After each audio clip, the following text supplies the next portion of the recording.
quarterback this week?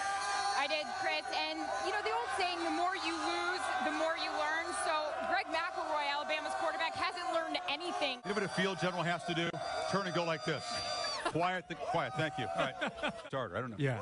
Talked about shock on the face. Speaking of shock, look what you have to. We borrow these when you do a show in the dark. Hell. You have to show up so you can navigate around. With the stars. Oh, this is what you wear when you come to Oregon and you start the show Black socks. There at you about go, 4 o'clock in the morning. Oh, no. Seven? The leprechaun dance. 7? Oh, please, don't ever let him on that show. He's never getting a Kenny Mayne-like. Mac Brown and Randy Shannon both face crucial conference tests today. We're going to hear from both of them on what winning today would mean for their teams. Yeah. And Tebow Light. Talk about Trey Burton for the Gators coming up. Yeah. College Game Day is brought to you by Kingsford Charcoal, proud sponsor of Tailgate Week, reminding you that football was made for grilling. Will must champion their defense. I think they're going to come out determined to play much better than they did last week against UCLA. Let's take a look at what Oklahoma's going to have to do. I'm going to show you the categories in which Penn State is either last or next to last in the Big Ten. Vanna White. Look at these categories. That's a big list of offensive categories. Those are important ones. Can you give me that hand technique one more time? They are either 10th or 11th in these categories. He's going to have to play tackle against Claiborne. This is rough. Rough assignment. Well, the game's at Iowa City. It is. You know, why is that important? Yes, yes. Very important. Why is it important? Because the Hawkeyes have outscored their opponents 167 to 14 at home. Iowa by 10. Every time we come, look at my man here. Iowa by 10. I'm with you. Okay. All right. Let's focus on the Big Ten. I am. Let's get back to the Iowa by 10. I think Penn State's offense, Chris just showed the numbers. There's no way that Penn State with Rob Bolden is going to be able to go in. That duck is still there. Is going to be able to go on the road with Bolden. I just think Royster, one-dimensional attack, Iowa's a good team. Iowa went to Tucson, and people are kind of written them off because they lost a tough game. But I like Iowa to win this game. How much? I don't know. 13? Coach, by how much? By how many Touchdown points? and 2 field goals. By 10. Okay, by 10. I got Iowa in this game, so I think the concern. Yeah. You're trying to pin everybody down by how much will they win. I know. The country club. Here's your friend. This guy should be in the Mascot Hall of Fame, right? Oh, he's the best. He is the best. There's not anybody even close. He's the San Diego Chicken of death. The duck is the best. All right, we'll swing it around. Notre Dame, Boston College. Eagles make a quarterback change. From Lexington, South Carolina, she's the homecoming queen. Okay, I was hoping there was a connection. She's the homecoming queen, and she's going to be the happiest person in the world. I think the happiest person is going to be Ja'Cory Harris, because I think this is going to be a game where he's going to avoid turnovers, going to make good decisions, and give Miami a chance to win this game. If their defense is so good at Miami, if Ja'Cory just doesn't turn the football over, they got a shot. It's a noon kick. If it were a night game, I'd go with Clemson. Noon kick coming down the hill. It's less intimidating. The Ducks still back. I'm going with Miami. 3-1. Well, Miami may start a new deep offensive tackle. So, yeah, I'm going to have to go with Clemson in a close one. He's talking. You picked Miami to win at Ohio State. Now you're jumping off the bandwagon? Well, they threw that one away. I mean, throwing picks all the time and everything. win the national championship. That's all I got to say right here. No, but that was before we saw him play. A lot of picks before we saw the product on the field. You know what I mean? Turning your back on the you. Gables, that says down. Yeah. Turning your back on the you, baby. Oh, man. Let's get one, Pat. Thank you very much. I want to see if Florida, hangs around and see which program can win the second half, can win the fourth quarter, because they both pride themselves in that. Gator secondary is so good at taking the ball away. 12 interceptions this year. And McElroy, usually he avoids them, but he's thrown 3 picks in his last 35 attempts.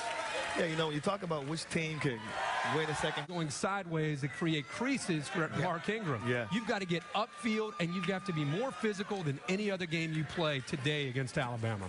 That was kind of the theory in the SEC championship game. Make McElroy beat you.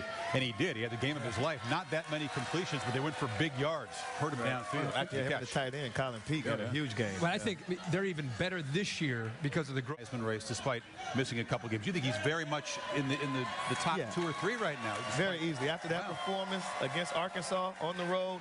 And when things were on the line, what did the coach do? Take the quarterback out the game and put the ball in the hands of Mark Ingram. So he has a big game tonight then? Yes. Oh, yes, sir. All right. Definitely. He's got to be involved in the I think it's conversation. a lot of us really didn't think he had much of a chance after missing a couple games in the knee injury. But You got the big games. That's all that matters. Exactly. try to come together. Good showcase for the conference in a league that, of course, does not have a championship game. Makes regular season games even more meaningful. Here's Jeremiah Masoli.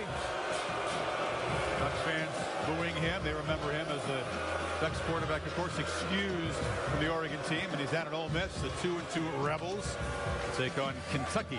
12:20 kickoff, SEC Network game of the week. Of course, Darren Thomas played very well in the first month, and they've kind of forgotten old Jeremiah here just a little bit.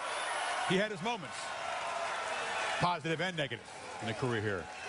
Well, again, the Pac-10 didn't have any preseason top 10 teams. Now they've got two. Both these teams have muscled in. And Stanford's going for their first 5-0 start since 1951. The Cardinal, once considered soft and too scholarly to play football with the big boys. It is a program that's only had one first-round draft pick in the last 17 years. But now they've taken on the tough, no-mercy persona of Jim Harbaugh, who learned from Bo and from Mike Ditka.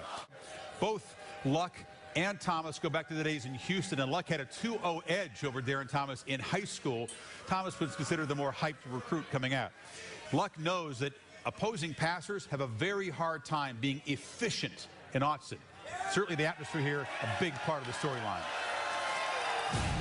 Embracing the big stage is where we want to be, and we want to be playing in big games. In Autzen Stadium, you know, they have a tendency also to step up to the level of game that's going on, and it's going to be loud. It's going to be really electric with energy. You got to get off on a good start. You know, try and keep the crowd at bay as much as you can. It's a little bit of a challenge, but you know, it has to be overcome. It's going to be a test of our will against their will, and you know, they make no bones about it. They're going to come at you, and we better be able to stand in there if we want to win this football game.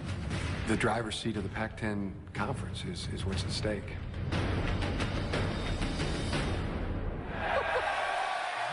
They're revved up here. You're a boxing guy. You guys both like boxing. Styles make fights. Right. Contrasting styles here tonight. Should be fun. Everybody is talking about the Oregon offense, so I want to talk about the Oregon defense. Now listen to this.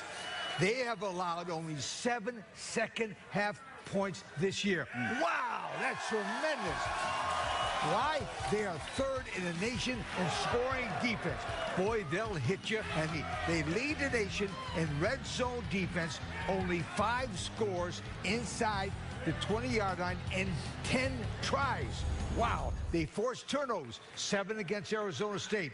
This offense, defense, and kick game, this makes Oregon a complete football team, boy. Absolutely. That defense has really improved. And I think the challenge tonight, Chris talked about it, we talked about it really the whole show, is these offenses do get most of the attention. Which defense is going to be ready to step up? And what's interesting is even though they're both physical, they both like to run the football a lot, they both do it in different ways. I mean, Stanford's going to line up with 2 tight ends almost every snap. We're going back to circa 1985 here. 2 tight ends, and they're going to get physical with their ability to control the line of scrimmage. And here's a stretch play where Taylor Gaffney gets to the outside, finds it a little bit of a crease, and gets upfield in a hurry. Now, they don't have Toby Gerhardt. They've got a committee of backs, and they all do a good job for this offense. And just when the safeties and the linebackers get so caught up, the 2 tight end look and everything that this offense will do in running the ball, you got Andrew Luck back there, who's a master with the play action. Play action here, the backs do a good job of selling it, and then he's going to find a tight end or a receiver downfield to make plays. And look at the numbers and what they've been able to do. And I know it's, hey, we're 4 games in, long way to go. Biggest challenge is tonight. But so far this season, look at this. In the red zone, 26 for 26 with 18 touchdowns. They're spreading the ball around. 15 different players have scored a touchdown, gone 3 and out only 3 times, and they've scored 68% of the time that they've had the football. And here comes Oregon. They want to get you in space. And it's a numbers game for Chip Kelly. If you keep 6 in the box, they're going to run the ball with the most explosive player in the country, in LaMichael James. Good luck stopping him. And then if you say, you know, LaMichael James is just too fast, he and Kenyon Barner, we've got to take away their ability to run the football. Well, Well, then you're going to leave Darren Thomas, the quarterback, with a receiver like Jeff Mayo on the outside, isolated one-on-one. And Thomas has shown to make people pay for that. And Jeff Mayo has gotten bigger, stronger, and faster. Loves to be able to separate one-on-one coverage. Now, let's look inside the numbers, AT&T, with our all-access pass for today. And you can see that this says it all. You've got Stanford on one side improving. They've not allowed very many plays. In fact, you can see right now what they've done this year. They're first in the country in allowing few big plays, but Oregon's offense, it's so tough to get ready for. Different than anything that you see and anything your scout team can give you. And I think when Oregon gets you in space, the thing I can't wait to see is this improved Stanford defense. Yeah. The linebackers that have great size, can they match up in space and be able to slow down Oregon's speed? And I think Darren Thomas is going to have to make some plays tonight, probably more so than he's had to do all year tonight. I agree with that matchup. I like to see that Stanford's defense, they've changed from a 4-3 to a 3-4. They have a new defensive coordinator named Vic Fangio. He came from the NFL, spent 24 years there, the last 4 with the Ravens. Now he's got guys in space. He got some linebackers who can not only play out in space, but they can put their hand in the dirt and play defensive end too. Watch number 94 at the bottom, Thomas Kaiser. This guy can rush the passer, or he can drop back out in coverage. They're going to play a lot of games with Darren Thomas. Fake a blitz here, come from the other side. Watch the guy at the top of the screen. He looks like he's about to come. Notre Dame center points at him, but number 44 at the bottom of the screen, he actually comes, disrupts the passer, causes a sack in the back. They're going to play a lot of mind games with Oregon's young quarterback. And watch 94. This is when he puts his hand in the dirt and just rushes upfield, destroys the tight end, knocks him into the wide receiver, and he makes a sack. They have some great players on defense who can really disrupt the rhythm of Oregon's offense, but the play calling, fake a blitz to the right, come from the left, trying to disguise things, that's what their biggest strength is going to be today in trying to stop this Oregon's high-power offense. Right. It's interesting when you see a defensive coordinator who comes from an NFL background, but faces an offense that you never see in the NFL. Oregon, exactly. very different kind of attack. I'm not as sold as you guys apparently are in the new and improved defenses. I think it's going to be up and down the field. I don't like last year? Well, not 51-42, but I don't think either defense is quite ready, to be honest with you, what they see so far. Predictions from all of us coming up. It is almost headgear time. Lee, you're going to go with the duck. It's been a familiar friend for you. You guys started together in a commercial. Do you have the courage to put on the tree? Here in Eugene, the tree is lurking. Come on back. He's tearing that tree up, boy. And what was I thinking last week when I made reservations to Dallas to see Texas, Oklahoma instead of Eugene, Oregon here? Try to tell you. At least I got more Delta miles. I know you can't get you the fried stuff in Dallas. You can't taste it, but just smell the Oregon Pinot Noir. Oh, man. This beats a corny dog, my friend. Anytime. Salute. All right, now to this showdown here under the lights in Autzen Stadium. Never before have Stanford and Oregon even met as ranked opponents, much less as top 10 opponents when the driver's seat in the Pac-10 race is up for stake, and also a spot in the conversation in the national championship race for the winner of this game. A Stanford upset here tonight would set up a monster home game next week on the farm as USC comes calling. Now, you, of course, are calling the game. Kirk, give us a key to the game. Yeah, Well, I think I want to see which defense is ready to deal with each offense. And Des talked about it. I talked about it earlier. His 3-4 defense has been lights out for Jim Harbaugh and his new defensive coordinator. Can they deal with this atmosphere? We've seen it before at night at Autzen Stadium. It's very, very tough to deal with that. I just want to see how Stanford handles the environment and if the defense can contain all that speed from Oregon. You know, I think Stanford, they bring a good defense to the table. I like what Vic has done with the defense, but when you look at the speed that Oregon has on offense with Barner, Michael James, those guys, you know, they're just unstoppable out in space. So I got to go with the Ducks. I'm going with the Ducks.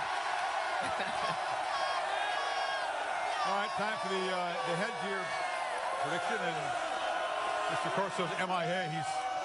He's slipped off the set again. He's got something cooked up. Lee. Hello, everybody. I'm going with the Ducks. Very simple. And the Harley. Oh, look at the love. Oh, no. Down there for Oh, boy. He's done. He's done. Marshall's done. Oh, now look at it. He's getting helped by the cheerleaders. Yeah. Okay. You better be strong. I think he faked that. He faked that to get a little assistance. All right, again, this game in the West on ABC, in the East on ESPN2. Time now for kickoff in the Big Ten. Dave, take it away.